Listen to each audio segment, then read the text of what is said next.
Hi, welcome to this edition of Supervisor Spotlight. We're here in the town of Islip. This is Angie Carpenter, and I am delighted that today our special guest is Dr. Larry Altschul, who is the Chief of Cardiologist for Catholic Health, Good Samaritan Hospital. That's correct. And so tell us a little bit about, first of all, let's get personal. I'm Angie, you're Larry, but how does one decide to be a heart specialist? How did that happen? Did you always want to be a doctor? Like, tell us. Well, I guess that's a personal thing for everyone involved. They all have their own stories, I suppose. As with many people, I think the choice of one's profession is sort of influenced by what they went through in life as a child. Yep. Of course, I went through my usual, I want to be an astronaut, Okay, but, sure. But when I realized that I got nauseous on a Ferris wheel, I figured I probably couldn't handle the Not flight. a good choice. So, yeah, right. But I lost my father very young in life, and I had an exposure, I think, to medicine. He was in his early 50s. And that's when I first became sort of interested in medicine and what they do.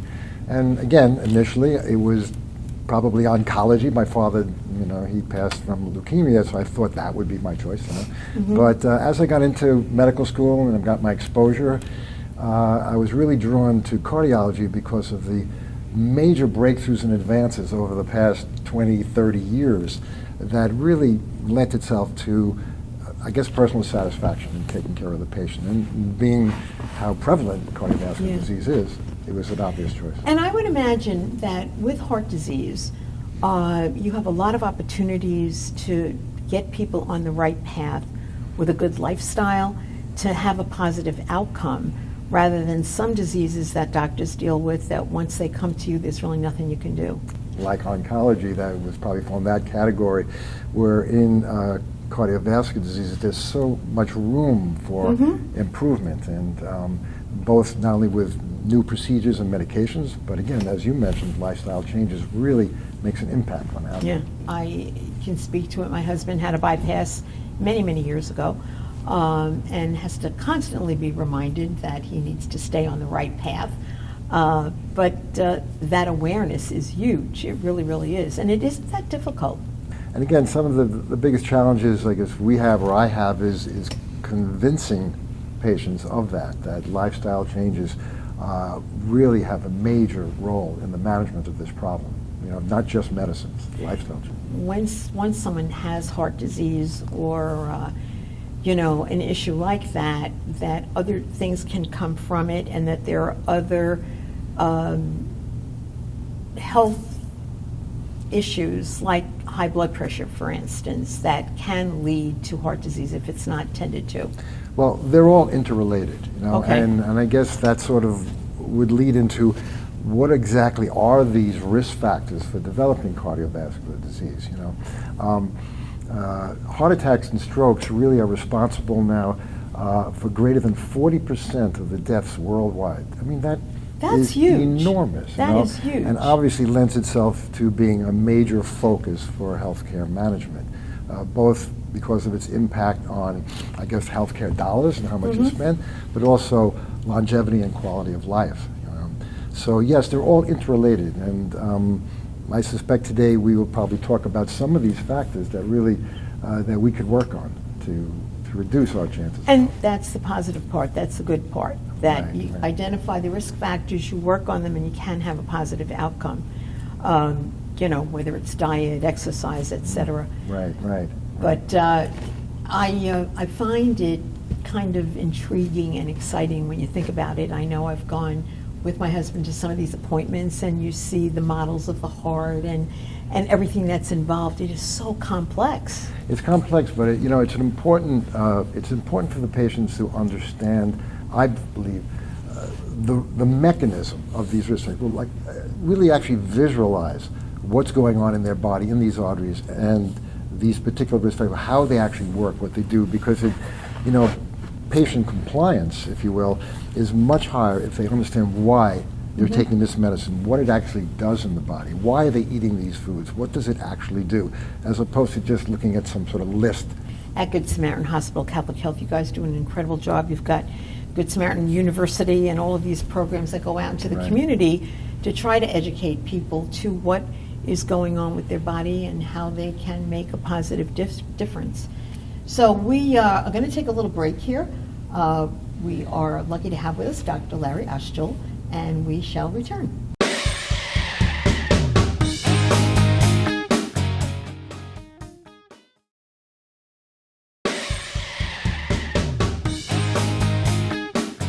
Hi, this is Angie Carpenter, Town of Islip Supervisor, and we're here today with our Supervisor Spotlight.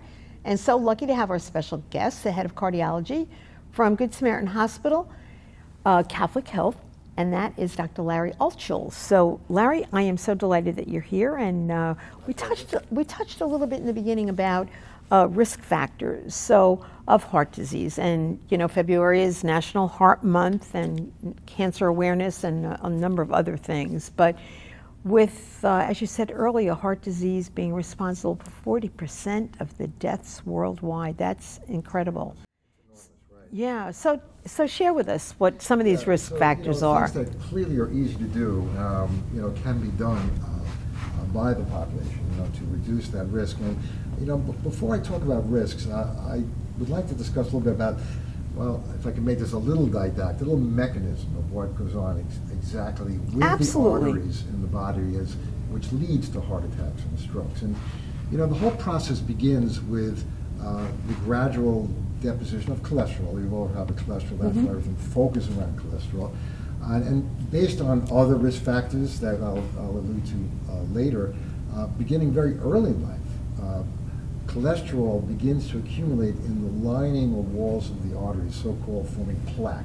That process can actually begin in the 20s and 30s, depending on your risk factors. And over time, that plaque grows. And of course, as it grows, it begins to encroach on the lumen of these arteries that are bringing blood to the major organs in the body. As it gets narrower and narrower, the stress on that blood flow over there, combined with inflammation in the artery, leads to a process of what they call plaque rupture. And that is the initiating event, usually with most heart attacks and some strokes. Plaque cracks, exposing that cholesterol moiety to the clotting elements in the blood. The blood flows over there. It sees almost like a wound within the artery, and it wants to put a blood clot on it, in the same way it does so if you've got a cut on your skin. But unlike the skin, where you can form a scab and it's formed and then falls off, the arteries have very little room. So if you have a little clot forming on top of a blockage, you can acutely narrow the artery, if not completely occlude it, abruptly stop blood flow, which is the actual mechanism of most heart attacks. If that artery is going to the heart muscle then begins a process of dying off once that closes off. So people can be at risk, people can have really serious conditions and never have a heart attack. That's right. Right? Absolutely, sure. Yeah. See, when we're going to talk about risk factors, they're just risk factors. These are statistical things that will, again, everything revolves around cholesterol deposition in the arteries, and these are the factors that accelerate or increase the chance of that happening. I mean, clearly, the first one is your cholesterol level. The higher your cholesterol, and particularly the bad components of cholesterol, the so-called LDL, or low-density protein, that particular one is really what accumulates in the arteries. And the higher your cholesterol, the greater the chance you're going to precipitate this cholesterol into the water. So that people would be very foolish to ignore those kinds of things when they go for their routine physicals, which they should do, and they have that routine blood work. If you see that number creeping up, you really need to do something about it. And it doesn't necessarily mean medication, because you can do it with diet. Right. The things that contribute to cholesterol levels in the body are twofold. One is your diet, and the other is your genetics. And while right now we can't do too much about genetics, and that's right now anyway, because that may change in years ahead, what we can focus on is our diet. And that clearly helps reduce the cholesterol and in turn reduces the chance of heart attacks and strokes. And then there are other illnesses or problems that also accelerate cholesterol production as well as deposition in the arteries, and these lead to the other risk factors. So tell us what some of those are. What are some of the other things that it can lead to if you don't pay attention to it? Okay, so obviously one of them is smoking. Right? Smoking is probably single-handedly the most common reversible risk factor that you can do because it's entirely controlled by you. know? And so now people thinking that, well, I won't smoke, but we're vaping. We see a lot of people vaping. Do you still have a risk factor associated with that? Well, I will tell you the jury's still out on that. Because vaping is so relatively new, we don't have the years behind us to know this. And so there are obviously articles coming out about problems with vaping, which are generally more pulmonary. The long-term effects on the heart are not yet known. I mean, the presumption is that it would have less of an effect on the heart, since the problem with smoking is tobacco. And when you burn tobacco, the toxins that are created by that mix in the blood and make the lining of the arteries more susceptible to cholesterol adhering to it. So, and that's everywhere in the body. That's just not the heart, not only the heart. So I'm not a doctor, obviously, but it seems to me just intuitively, and you see all of these products now being sold in these vape shops, which I'm not too fond of, but it just stands to reason that it can't be good for you. No, it can't be good for you. Exactly. So obviously there'll be no physician that'll recommend doing that. Right, you know? right. And obviously everyone will say that if you put anything chemical or different into the body that's not supposed to be there, don't do it. You know, Exactly. Especially if you have no evidence or data to support its safety. And especially now that we're seeing younger and younger children getting into Right. vaping, that's so scary. Yeah, they presume that vaping is just not bad because it's not cigarette smoking. You can't really say that. In Right. fact, there is some evidence that it is bad. So, Right. So besides smoking, So then we get into some of the other very common problems, high blood pressure. The higher your pressure in the arteries, and I guess, without being too clinical or medical, the higher the pressure, the greater the rate of cholesterol formation in the arteries will develop. Think of it as pressure pushing it right into the wall of the artery. Not only that, but the higher the pressure in the artery, if you do have blockage or plaque, there'll be a greater chance again of plaque rupture. That is the final event that's the most dangerous. That plaque rupturing is what causes the actual heart attack. And high blood pressure, obviously we have many medications that can help that. Also, diet. Exercise, all of that has been shown to play a role. The nice thing about high blood pressure is that there are large-scale studies that have proven that if you drop your blood pressure into a range which is acceptable, your risk of heart attack and strokes falls back to as if you did not have high blood pressure. that's amazing. And That's really amazing. So you really can do it. And that, with diet, again, I'm not, a nutritionist, but I do know you want to stay away from salt, things that have high salt content, cheeses, processed foods, soups, I think it's beyond the scope of maybe this short interview to go into all that detail, which is clearly the resources can be found, exactly what to do and not to do. But yes, all that is accurate. Yeah. But it has to be a lot easier now than perhaps it was 20, 30 years ago. Because now you can't pick up a can or a box or anything that isn't totally labeled with all the nutritional information. So there's really no excuse. There's so much awareness now. I mean, far greater than when I was a child or from my parents when they played little Of course, attention to of this, course. Right? There's so much awareness, not only packages, what they show us in there, but all the literature on it, all the TV programs. I mean, no one can claim that they didn't did know. not know. Yeah, yeah. At this particular But time. if you choose to ignore it, you're really being foolish because there's so many ways you really can help yourself. Right. And there are additional risk factors. For example, diabetes. Now, diabetes is something that, again, can develop for genetic reasons, and there are lifestyle changes that could result in increased diabetes. But there is something about poor glycemic control or constantly high blood sugars that again lends itself to accelerated atherosclerosis. And that's in every artery of the body. I mean, diabetes is associated with almost a 5 times risk of getting a heart attack or stroke, but also kidney failure because of the arteries to the kidney, amputations because of the arteries to the legs, blindness because of the arteries in the eye. All of that, all the arteries are affected by diabetes. But again, evidence has shown that good diabetic control will reduce that risk. So between diet, again, exercise that keeps coming up, Right. and medications, you can get into a range which reduces that risk almost to not having diabetes. Now, so again, it's within our control. And diabetes, I mean, that's kind of, do they call that the silent disease sometimes? You know, Yeah, it's... the word silent, they actually use that for high blood pressure. They call Yep. it the silent killer because, people don't feel, for Right, the most part, high right. blood pressure. Some people get headaches when their blood pressure is high, but for the most part, you don't feel that. And that's where they label that as a silent killer.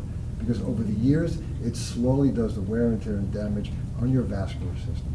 So you said that diabetes could lead to heart disease. Is the converse true as far as someone who's experienced a heart issue developing diabetes after? No, it doesn't work the other way, actually. Oh, okay. It's not as if heart disease will cause diabetes. It's really kind of a one-way street.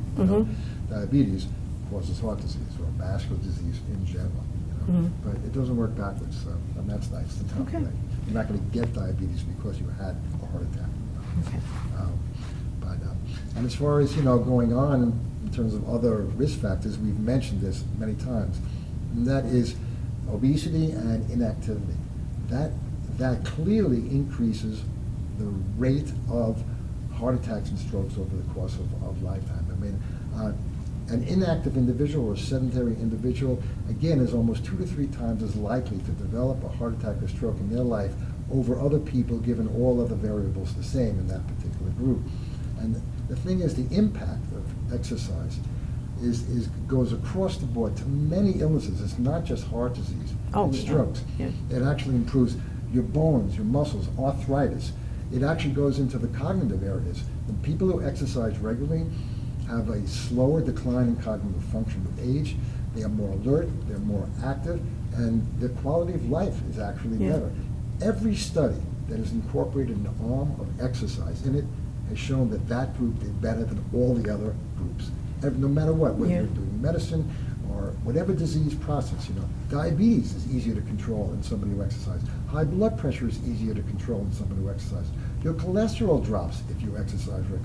All of that is better with exercise. And the thing about exercise is I find that the elderly, especially in the elderly, they're kind of intimidated by exercise. They think of exercise, they can't picture themselves, here they are, 72 years old, I'm not going to be running on a treadmill an hour and a half a day, 5 days a But week. there are ways to get around that, and we're going to come back in a few moments and we're going to share some of that with you with Dr. Larry Altschul and our Supervisor Spotlight. Thank you.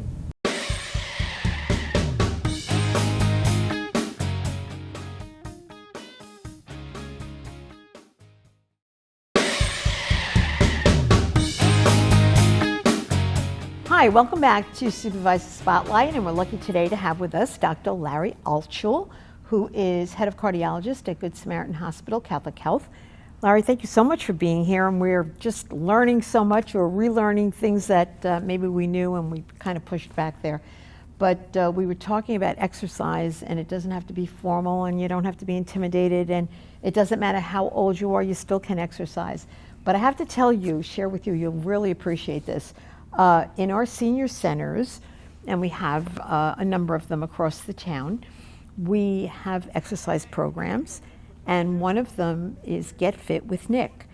We have this instructor who works with our seniors, and most of it is done from a chair, but it is so popular.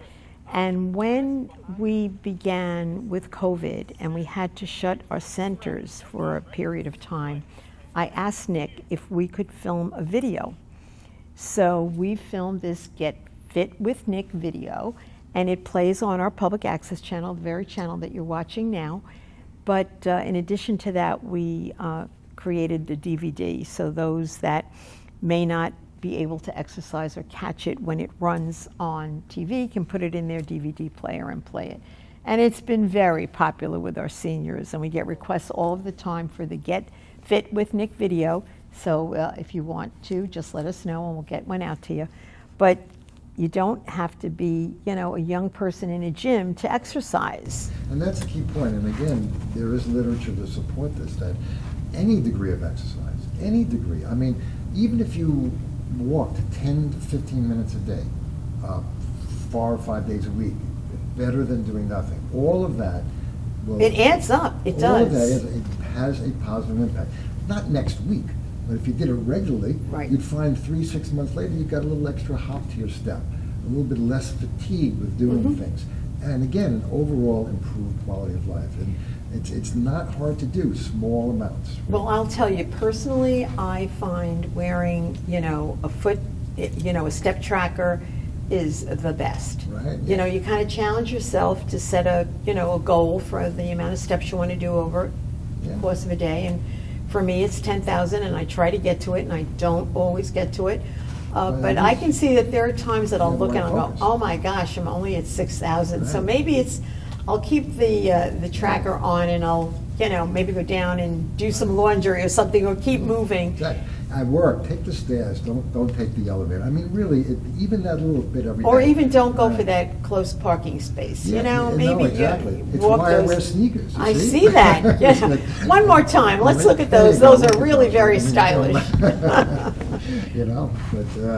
exactly. It doesn't require a heavy duty, like athlete training type of a program to reap the benefits. And really just to raise that awareness personally.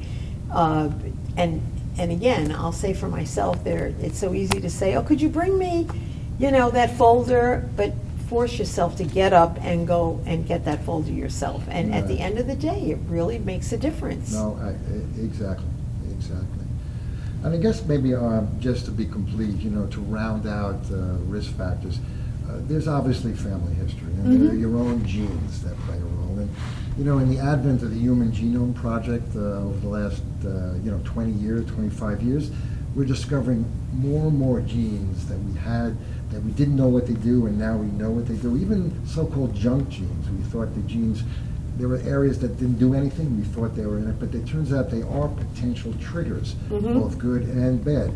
And while right now we can't change our genes, and I say right now because I suspect that medical care will Just never change say never. drastically in the Never next say 10 never. or 15 years as we start to learn how to actually put genes in, take them out, and modify them. But even in the absence of that, your lifestyle has been shown can turn on these trigger genes that help or turn off genes that are bad. And so the fact that you may have a family history where everyone in the family had a heart attack or a stroke in their 40s and 50s does not mean you have to be destined to that. Again, lifestyle changes will turn off those particular genes that can accelerate atherosclerosis. And knowing that this is in your family history is like a blessing in some respects, because it's giving you that awareness so that you can employ these mechanisms to make a difference. An increased incentive, if you will, to Yep, do something. yep, because exactly. You know what your family is like, And so, again, family history is a risk factor. We used to think it's something we can't do anything about, but we can. And that's the point I'd like to make as far as that particular. One of the things, and I said this to someone just the other day, we just had a terrible snowstorm, 2.5 feet here in the town of Islip, and shoveling snow can really be a problem. And across the island, I think there were a couple of incidents of people who succumbed to that. Yeah, we talked about exercise, and so obviously you'd say, well, why is snow shoveling bad? That's exercise. But it turns out there are certain kinds of exercise that are not good if you have blockages. And one is really heavy lifting, sort of isometric type of. While that may be good done in a gym in a controlled fashion to improve your bones and But muscles, out there when the air is cold. You're untrained, you go out there and you start lifting heavy snow, and you didn't know it, but you had a tight blockage in an artery. Plus, the cold weather, when you inhale cold air, the cold air in your system causes a little spasm of your arteries. So if you're sitting there with a 90% blockage and didn't know it, go out, shovel heavy snow, isometric exercise, not that good. It raises the pressure in these arteries high. And then you are exposed to cold air, which you get a little squeezing down on those arteries. You can see where that can trigger a heart attack. And every big snowstorm in the ER, we have several that come in with heart attacks, some loss of life.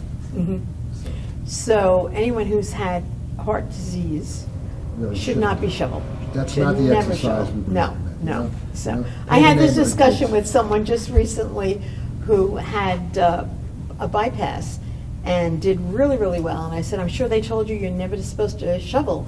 And he goes, no, I didn't say that. I go, well, trust me, you're not supposed to shovel snow.